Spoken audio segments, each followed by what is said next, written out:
As our learners work through assignments, it can be helpful to check on their progress, as well as see their code in a working environment in order to help them troubleshoot any issues that they're having.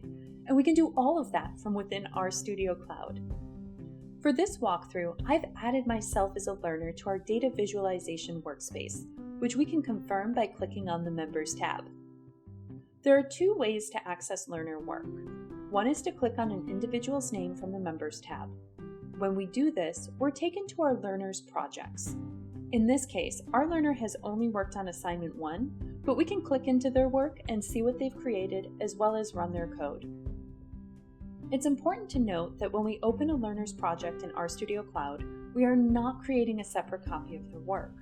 We're directly accessing their work. Any changes we make here will be incorporated into the learner's project. One advantage of this is that we can write comments or provide example code for our learners in an asynchronous manner. Another point worth mentioning is that if we as educators, or really anyone with the moderator or administrator role within the workspace, opens a learner's work while the learner is working on it, the learner will be disconnected from their project. It may be helpful to let learners know that this may happen, especially if you and your learners are working asynchronously.